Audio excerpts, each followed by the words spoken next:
Hello friends, आपका स्वागत है हमारे ग्लांस एकेडमी चैनल पर। आज के इस वीडियो में हम साइंस के टॉप मोस्ट एमसीक्यू सॉल्व करेंगे। आइए स्टार्ट करते हैं। प्रेशर कुकर के अंदर का उच्चतम ताप निर्भर करेगा ऊपर के छेद का क्षेत्रफल व उस पर रखे गए वजन पर। ऊपर के छेद का क्षेत्रफल व पकाए जाने वाले पदार्थ पर। ऊपर के छेद पर रखे गए वजन व पकाए जाने वाले पदार्थ पर। ऊपर के छेद के केवल क्षेत्रफल पर। इसका आंसर है डी। Next slide. साबुन के बुलबुले के अंदर का दाब वायुमंडलीय दाब से अधिक होता है, वायुमंडलीय दाब से कम होता है, वायुमंडलीय दाब के बराबर होता है, वायुमंडलीय दाब का आधा होता है। इसका आंसर है ए, वायुमंडलीय दाब से अधिक होता है। साबुन के बुलबुले के अंदर का दाब वायुमंडलीय दाब से अधिक होता है। साबुन के घोल का पृष्ठ तनाव बहुत कम होता है, जिससे घोल के बुलबुले बड़े होते हैं। Next slide.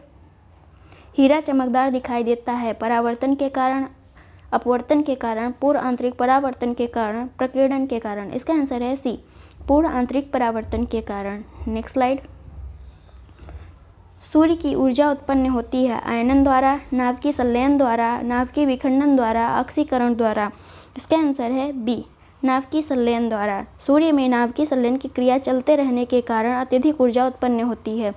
नाभिकीय संलयन में दो हल्के नाभिक एक दूसरे से मिलकर एक बड़ा नाभिक बनाता है। Next slide. सापेक्ष आर्द्रता रिलेटिव ह्यूमिडिटी नापी जाती है हाइड्रोमीटर से, हाइग्रोमीटर से, लैक्टोमीटर से, पोटेंशियोमीटर से। इसका आंसर है बी, हाइग्रोमीटर से। हाइड्रोमीटर से द्रवों का घनत्व नापा जाता है और लैक्टोमीटर से दूध की शुद्धता और पोटेंशियोमीटर से विद्युत परिपथ के दो बिंदुओं के बीच विभवांतर। Next slide. वायुदाब मापी की रीडिंग में अचानक गिरावट इस बात का संकेत है कि मौसम स्थिर तथा शांत होगा, वर्षा युक्त होगा, ठंडा होगा, तूफानी होगा। इसका आंसर है डी, तूफानी होगा। वायुदाब मापी में अचानक गिरावट मौसम के तूफानी होने का संकेत है, क्योंकि कम दाब का क्षेत्र होने से इस क्षेत्र में आसपास से हवा तेजी से प्रभावित होती है। 39 नंबर क्वेश्चन। निम्नलिखित में से कौन कठोरतम धातु है? सोना, लोहा, प्लेटिनम, टंगस्टन। इसका आंसर है सी, प्लेटिनम। इन विकल्पों के अनुसार प्लेटिनम जो है सर्वाधिक कठोर धातु है, जबकि अगर देखा जाए तो हीरा सबसे कठोर धातु होती है। Next slide. निम्नलिखित में कौन कठोरतम धातु है? इसका तो हो गया आंसर। राडार का प्रयोग किया जाता है प्रकाश तरंगों द्वारा वस्तुओं का पता लगाने के लिए, ध्वनि तरंगों को परावर्तित करके वस्तुओं का पता लगाने के लिए, रेडियो तरंगों द्वारा वस्तुओं की उपस्थिति तथा अवस्थिति ज्ञात करने के लिए, वर्षा वाले बादलों का पीछा करने के लिए। इसका आंसर है सी, रेडियो तरंगों द्वारा वस्तुओं की उपस्थिति तथा अवस्थिति ज्ञात करने के लिए। रडार का प्रयोग रेडियो तरंगों द्वारा वस्तुओं की उपस्थिति तथा अवस्थिति का ज्ञात करने के लिए किया जाता है। रडार की तरंगों के किसी वस्तु से टकराने तथा वापस रडार तक आने में लगे समय तथा तरंगों की चाल की गणना करके वस्तु की दूरी और दिशा ज्ञात की जाती है। Next slide. कृष्ण छिद्र सिद्धांत को प्रतिपादित किया था सीवी रमन ने, एच.जे. भाभा ने, एस. चंद्रशेखर ने, हरगोविंद खुराना ने। इसका आंसर है सी, एस. चंद्रशेखर ने। 1983 में भौतिक में नोबेल पुरस्कार विजेता भारतीय मूल के वैज्ञानिक एस. चंद्रशेखर ने सर्वप्रथम तारों की मृत्यु से संबंधित परिकल्पना को प्रतिपादित किया था।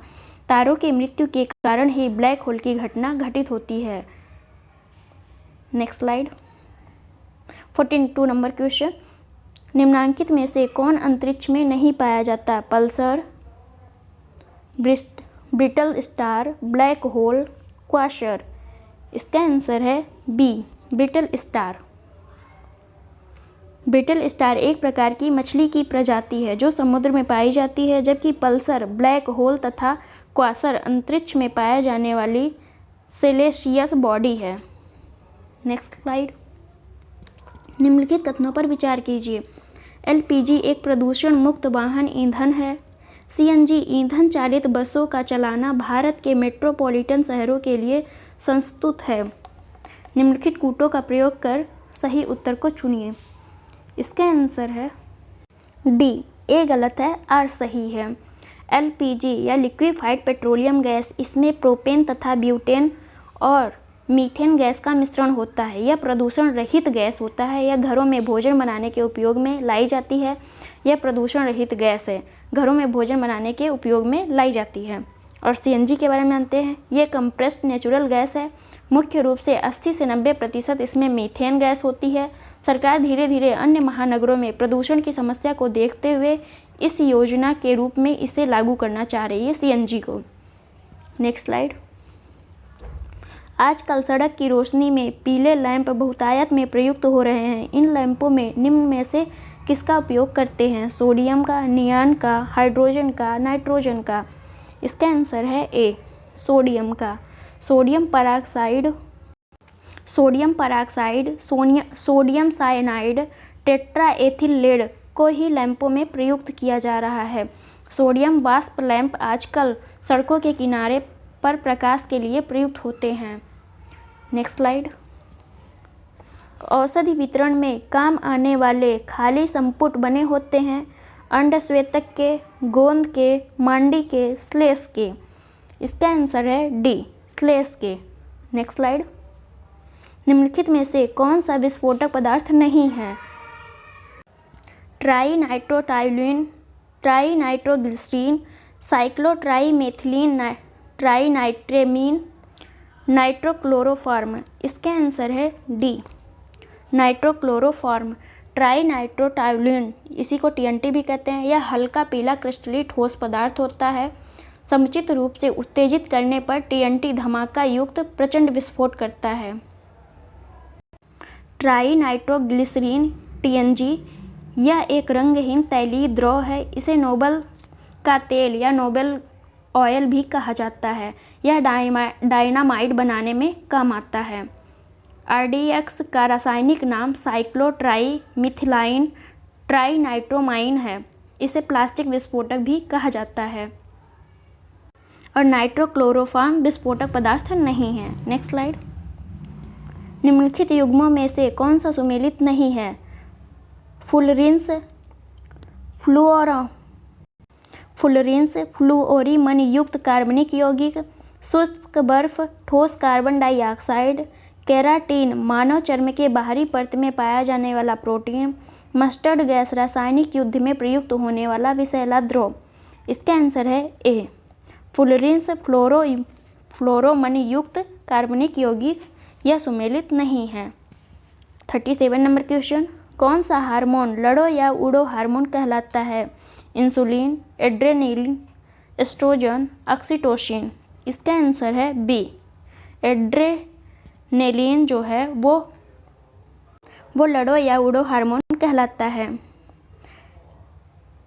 एड्रेनलिन हार्मोन जो होता है वह क्रोध, भय, तनाव, व्यग्रता आदि में अत्यधिक स्रावित होता है। Next slide. शहद का प्रमुख घटक है ग्लूकोज, द्राक्षा शर्करा, सुक्रोज, माल्टोज, फ्रक्टोज। इसका आंसर है डी, फ्रक्टोज। मधुमक्खी का मुख्य उत्पाद शहद है। इसके मुख्य दो शर्कराएं हैं, सेलुलोज और डेक्सट्रोज। 39 number question. इनमें से कौन कोलाइड नहीं है? दूध, खून, आइसक्रीम, शहद। इसका आंसर है सी, आइसक्रीम। दूध कोलाइड या पायस, खून और शहद कोलाइड है, परंतु आइसक्रीम निषिद्ध है। आइसक्रीम में जिलेटिन का प्रयोग किया जाता है। Next slide. इनमें से कौन कोलाइड नहीं है? ये तो क्वेश्चन रिपीट हो गया। निम्नांकित में से कौन धातु चुंबक द्वारा आकर्षित नहीं होती? लोहा, निकेल, कोबाल्ट, एल्यूमीनियम। इसका आंसर है डी, एल्यूमीनियम। निकेल, लोहा और कोबाल्ट लौह चुंबकीय पदार्थ हैं, परंतु एल्यूमीनियम अणुचुंबकीय पदार्थ है। Next slide. धब्बा रहित लोहा बनाने में लोहे के साथ प्रयुक्त होने वाले महत्वपूर्ण धातु हैं एल्यूमीनियम, क्रोमियम, टीन, कार्बन। इसका आंसर है बी, क्रोमियम। धब्बा रहित लोहा बनाने में लोहे के साथ क्रोमियम प्रयुक्त किया जाता है। Question number 42। निम्न में से कौन बारूदी सुरंगों का पता लगाने में उपयोगी होते हैं? मधुमक्खी, बर्रे, तितली, पतंगा। इसका आंसर है ए मधुमक्खी। बारूदी सुरंगों का पता लगाने के लिए मधुमक्खी का उपयोग किया जाता है। इस समय रूस में मधुमक्खियों को इस कार्य के लिए प्रशिक्षित किया जा रहा है। Next slide. पोलियो का वायरस शरीर में प्रवेश करता है मच्छर के काटने से, दूषित भोजन तथा जल से, थूक से, कुत्ते के काटने से। इसका आंसर है बी दूषित भोजन तथा जल से। पोलियो एक विषाणु जनित रोग है। यह विषाणु मुंह या नाक के रास्ते से शरीर में प्रवेश करता है और आंत में आश्रय लेने के बाद रक्त प्रवाह में आ जाता है। इससे सिर दर्द, ज्वर और बमन आदि लक्षण प्रकट होते हैं। Next question. शरीर के किस भाग में पित्त का निर्माण होता है? यकृत, तिल्ली, पित्ताशय की थैली, अग्नाशय। इसका आंसर है ए यकृत। पित्त एक पीलापन तथा हरापन लिए एक क्षारीय द्रव है जिसका स्राव यकृत द्वारा किया जाता है, यानी लीवर द्वारा किया जाता है। इसमें जल, पित्तवर्ण तथा अन्य अकार्बनिक तथा कार्बनिक पदार्थ रहते हैं। इसमें कोई एंजाइम नहीं रहता है। Next slide. एंजाइम मूलतः क्या है? वसा, शर्करा, प्रोटीन, विटामिन। इसका आंसर है सी प्रोटीन। 36 number question. मानव शरीर में सबसे छोटी ग्रंथि कौन सी है? एड्रिनल, थायराइड, अग्नाशय, पिट्यूटरी। इसका आंसर है डी पिट्यूटरी या पीयूष ग्रंथि। Next slide. सर्वदाता वह व्यक्ति है जिसका रुधिर वर्ग होता है ए बी, ए बी, ओ। इसका आंसर है डी ओ। रक्त समूह की खोज लैंड स्टीनर ने 1900 में की थी। इसके लिए उन्हें 1930 में नोबेल पुरस्कार से सम्मानित किया गया था। उनके अनुसार एंटीजन या ग्लाइकोप्रोटीन की उपस्थिति के आधार पर मनुष्य में 4 प्रकार के रुधिर वर्ग होते हैं ए बी और ओ। सूची फर्स्ट को सूची सेकंड से सुमेलित करना है। लैक्टिक अम्ल दूध में पाया जाता है। एसिटिक अम्ल सिरका में पाया जाता है। साइट्रिक अम्ल नींबू में पाया जाता है और ब्यूटाइक अम्ल दुर्गंध युक्त मक्खन में पाया जाता है। Next slide. सूची फर्स्ट को सूची सेकंड से सुमेलित करना है। Hormone, testosterone, enzyme, lipase, phospholipid, lecithin और बहुलक पॉलीइथीन। इसका आंसर है ए। Next slide.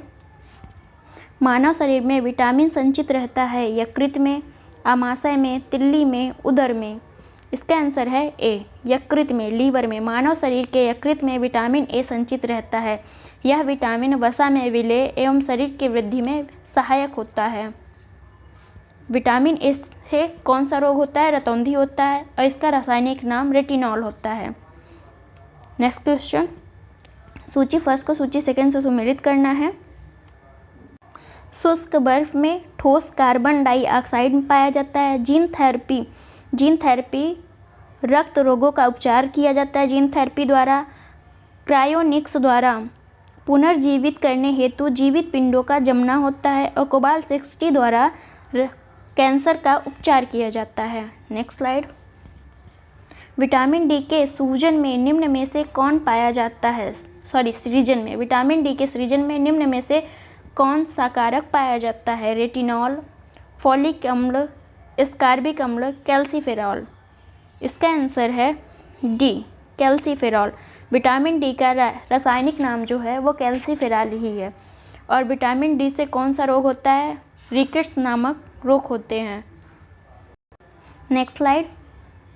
Thanks for watching friends.